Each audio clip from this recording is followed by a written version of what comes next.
afternoon, Farm Bureau. Let's try that one more time. Good afternoon, Farm Bureau. Good afternoon.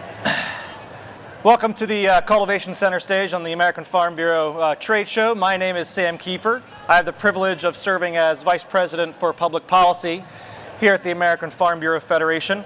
And I am joined on stage this afternoon with two guests, and we'll look forward to engaging in a conversation. Our first guest, first we're here to talk about a new award. It's the Veteran Farmer Award of Excellence.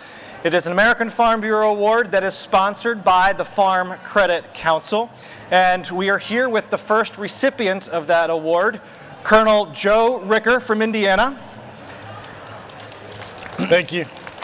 And we are also joined with by Ann Thompson, Vice President for Young and Beginning Farmer Programs and Industry Outreach at the Farm Credit Council. So please give Ann a round of applause as well. So as indicated, we presented to Colonel Ricker the Veteran Farmer Award of Excellence, the inaugural award on Veterans Day in the United States Capitol Complex. It was pretty cool. Yeah. Excellent opportunity. A little cold that day, if I remember, but great opportunity. But first, let's watch this video.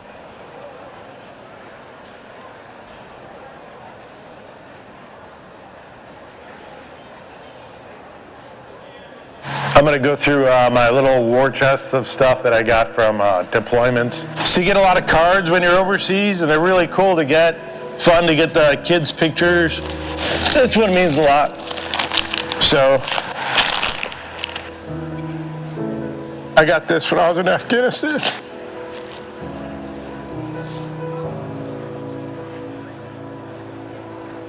So I started in the Army about 30 years ago. It's been quite the journey. I started as a reserve officer in the Army, and then I went to full-time active guard and reserve time. So I went to Afghanistan about 2003. And then I went back to Iraq. I was given the opportunity to support special operations.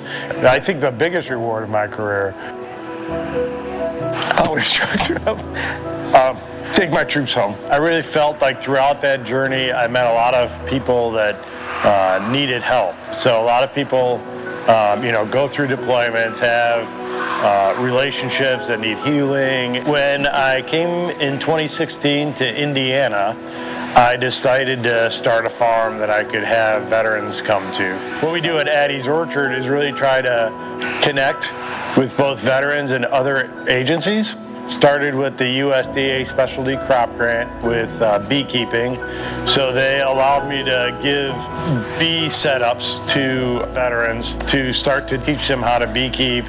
Bees are organized, which has a real good military sense. Being able to be out by yourself, I think a lot of military people become introverts after a lot of exposure to a lot of different things. I see that agriculture is also rewarding in that you put all that effort in, you worked with somebody else like the bees. So I appreciate American Farm Bureau really highlighting the veterans because it does start to fade away after a while. So the impact will be huge. I mean, I'll be able to buy beehives for the next 2 years with the money, be able to partner more with Heroes to Hives to help them train up the veterans in beekeeping. We've given service. We've given back to the community as much as we can.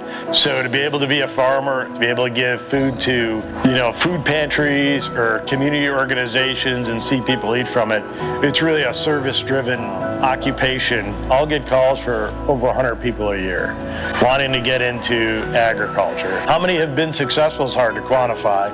I feel successful and it's worth my time if I save one from hurting themselves.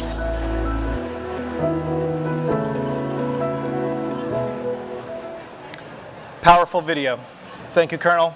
Appreciate your stepping forward and your commitment to veterans, to our peers, and to agriculture.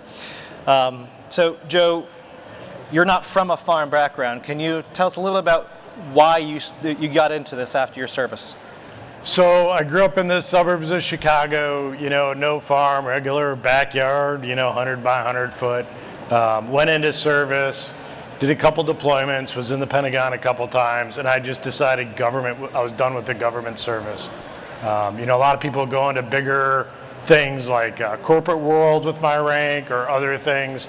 I just kind of wanted to just, I would say hide on the farm, but just have some opportunities that it was under my control rather than somebody telling me how to do things. And I think a lot of veterans are the same way. They've been told how to do things for the past 10 or 15, 20 years, and they just don't want to be told anymore how to do something. They want to do it themselves and reap the rewards from it. And it's a great opportunity to keep most military members, I'm a service member myself, most military members are very active and want to be doing things and fully engaged, and farming provides those opportunities as well. Oh yeah, we're used to waking up at 6 a.m. for PT and getting done when the mission's done. And it's a lot like farming, right? You get up at 6 a.m. to feed the goats or the cows and do your chores, and you don't end, if it's raining or snowing, you don't end until the mission's done that day. That's right. And Farm Bureau and Farm Credit share a lot of goals, values, and frankly, your customers are our members, and equally committed to rural America. And I think many of us recognize that it's less than 1% of the United States population who's engaged in production agriculture. And I don't think it's ironic that less than 1% of the United States population has sworn an oath to support and defend the Constitution of the United States as a member of the military. Can you talk a little bit about why this is an important area for Farm Credit to be involved? Yes, Sam, thank you. We were just so honored when we got the call to ask to be the sponsor of this program and get to celebrate this award that honors those who have made a commitment to our country and a commitment to the industry.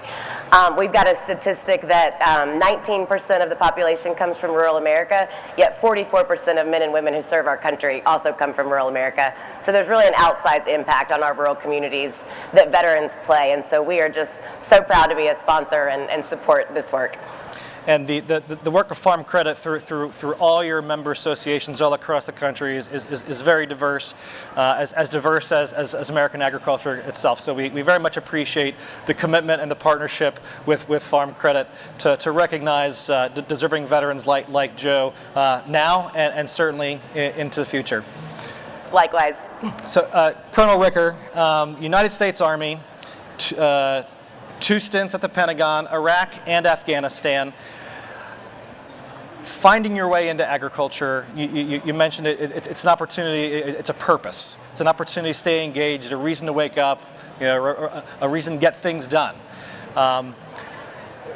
As we were talking before, and some of the other stories have been written about you and in this application, there was commentary about finding therapy in beekeeping. Can you talk a little bit about what you personally find as therapeutic in that process and your work with other veterans? How does that relate to those who are transitioning? Sure. So, I mean, first of all, if you want to be an introvert, have a bunch of bees flying around you because everybody's afraid they're going to get stung. And then it makes a really great product that's sweet in the honey, so. Absolutely. And it's a pretty, once you get into it, but there's other programs out there that's supported throughout the United States, that will teach beekeeping.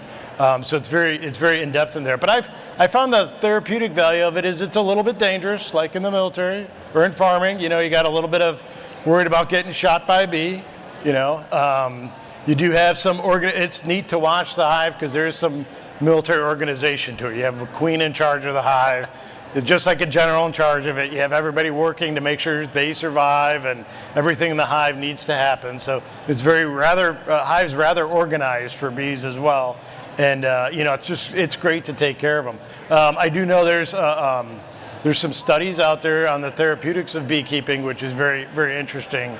And it's hard to say, some people will say the smell sometimes helps. I know I'm very used to a beehive smell. I can walk in a forest and know that there's a beehive now within about 100 feet of me because I can smell the honey or the propolis, and then I also know that there's some stuff about the tones coming out and the humming and the working together and the humming of it all.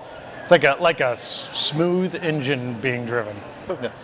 And there certainly is an order to beekeeping, and a process. Tell us a little bit about your farm. So Addie's Orchard has about 250 apple trees, give or take disease or storms. And we have we have about 4 or 5 different types of apples. I really use my farm for teaching veterans more than a huge production level. Although I do produce, I sell it by donation, so people donate money for the honey and for the apples, and I take that back into the nonprofit. So I run the farm as a nonprofit, and that gives me some flexibility in business management and other things to help out veterans. Because my goal, I get more pleasure helping a veteran than I do producing or making a lot of money on the farm. So I take all that money and I push it back into the nonprofit. So I have about 10 beehives now, about 250 apple trees. Recently got goats, and I think, I know 3 of them are pregnant, and they'll probably deliver while I'm here. And that's why my wife's not with me, and I'll probably... It always happens when you're away from the farm. It does, yep. It will. I'll get a call in a minute, and it'll... And how long, you've been out of the military for a few years. How long have you been fully engaged on the farm? So it really started to roll in after COVID. I got the specialty crop COVID grant. And so my whole mission started with beekeeping and reinforcing beekeeping. So when I got the specialty crop COVID grant, if I could say that, it was really to get beekeepers into beekeeping. And then as the farm got to be better known and stuff, other grants came in, other donations, and we've expanded to all areas of agriculture. I support also 2 farms that have veterans living on them that they do agriculture as well. One we call Jack's Farm, Special Forces, Vietnam veteran, brother owns it, and so we grow on there. And then the other farm we call Porter Farm, again, another Army guy that had passed and wanted something to do. But this opportunity has been wonderful because I've had 2 or 3 outreaches saying, hey, we want to do that model on our farm. My dad passed away. I don't want to give away his farm. He was a Vietnam veteran. Can we do your same model on our farm? So it's really been great to kind of pick up speed. But one of the things we do on the farm, just to add to that, is that we do express a lot of the unique opportunities for veterans when they want to become farmers. So there is categories within NRCS and USDA for benefits. There's a Farmer Veteran Coalition has a fellowship fund. There's another program called the Dauntless Fund that does it. There's Heroes to Hives, Mission Believe, and I also work with a program called Agribility to help people with physical challenges continue on in farming. And that program is for everybody, but they do focus in, a lot of veterans come back, like I have 90% disability with my shoulders and hives get pretty heavy. They talk about techniques and ergonomics and stuff. So how do you get connected with veterans who are looking to get into farming? Do you seek them out? Do they seek you out? So things like this are great. You know, people will come up to say, hey, Joe, I'm a veteran, I want to farm. We just got past a workshop on yesterday. We had about 70 attendees there in Indiana, and that was fantastic. And so it's a lot of name building and name recognition. With Agribility, I'm their veteran outreach coordinator. So my number's on their website, and I'll get phone calls for them from across the nation. And that's where I get about 100 phone calls a year or more, just to say, hey, I'm a veteran, I want to learn how to farm. And then the nice thing I think for the veteran is I've been through it, I've done different programs to get where I'm at, and I can kind of counsel and mentor them on that. And I think one of the most intriguing parts of your outreach, your engagement, your assistance is you're one of them. And you already speak the language. And for those who serve, particularly those who serve in combat, you know, there are certain things that are expressed in difficult ways, if they can be expressed at all. And one of the other terms I heard you talk about was dirt therapy, and I think, you know, the military often, you know, it's a dirty job, and you know, so is farming, but there is therapy in working with Mother Nature and with Earth. Oh yeah, you turn off the barriers start to fall. You got somebody that you served with in Balad, Iraq. You start talking about situations and things you've been through. You know, we train all our people that work with veterans in suicide prevention and other things. So when somebody says something that might be a trigger, we then have the ability and know the resources to steer them to. And one of the main focus points of American Farm Bureau over the last certainly 5 years has been on farmer mental health. But something that our nation has struggled with, frankly, for generations is mental health within the military. And it's unfortunate, but there are raw statistics, gut-wrenching statistics about America's sons and daughters who come home from war, come home from service with mental scars that are difficult to deal with. Some reach out for help, others do not. But the work that you're doing at least provides an outlet. But yours isn't the only program. There are folks like you all across the country who are doing things like this. And I know that there's, it's not necessarily a formal network, but I know you talk to folks all across the country doing similar things. Yeah, so I mean, I know farms, and there's a SAVE program in Kansas City. There's the Veteran Farm of North Carolina. There's one in Washington. I know one in Columbia Urban Agriculture in Missouri. There's a program in Michigan. So, anybody from those states, I'd love to connect Farm Bureau with their state opportunities to enhance them and see what they can do for them as well. But there's almost every state's got somebody who's in farming that wants to help other veterans in one way, shape, or form. Yeah. And I want to point out that none of us on stage, at least I don't think, are mental health professionals. I know I'm certainly not. And one of the things that Farm Bureau has been talking a lot about in recent years is it's okay to not be okay. There are stresses of life. Certainly economic stresses. Things happen on the farm. You're away. Goats give birth. Barn fires, snow, collapsing structures. Farming is hard. Serving in the military is hard. But being able to recognize that among our peers and engage in conversations and just check in. Yeah. Just check in. And I suspect that's a lot of what happens on the farm. There might be hours where nobody says a word, but just being there next to another veteran is soulless enough. Yeah, just being present. Sometimes you just have to be present for them, and gives them that opportunity to open up when they're ready. That's right. That's right. And giving them a safe place to go where they may not be have additional expectations, just a place to go and clear their head and maybe get away from home or get away from that challenge. But again, an opportunity for somebody else to check in, make sure they're showing up and all that, all those great opportunities. So let me ask a little bit about your experiences in Iraq and Afghanistan. Again, American agriculture and American military have a lot in common. You also served in the Pentagon. You and I share military lineage in common. We're both logisticians. But tell us a little bit about your activities in Iraq and Afghanistan. So when I was in Afghanistan, I was in Mazar-Sharif, Afghanistan, which is in the upper northeast. And so we did a lot of log work or traveling supplies to a Jordanian hospital. So the hospital supported the local population in Afghanistan, and we provided them supplies. Small group of about 15 to 20 U.S. soldiers amongst a 300-man Jordanian hospital in the middle of nowhere. Yeah. So totally different environment, but get you smart on how do you transport lettuce in 100-degree heat, for 2 days and not have it wilt. How do you move frozen foods? They give you the good. We call that that's class. I want to say class 1. It is class 1. Yeah. Okay, thanks. Yeah. Thanks. It's been a while for me. And it wasn't class 5 and class 6. No. so didn't go bang. Didn't go bang. Yeah. So I learned a lot there. We actually had a donkey there too. Okay. It was named Little Jack. It was from the movies where the special forces were moving on donkeys. They left one at the camp. Okay. So we took it on as a mascot. Him and I weren't on the best of terms, but especially when he neighed at like 4 o'clock in the morning. I suspect there's no donkeys on the farm. Yeah, there's no donkeys. I have goats. Goats are a little cuter now. Very good. And then in Iraq, I served with a lot of special forces units, providing logistics support just throughout the whole area in different means and ways. And then you ended your career in the United States Army, working in the Pentagon. Yes. Logistics in the Pentagon, I believe. Yes.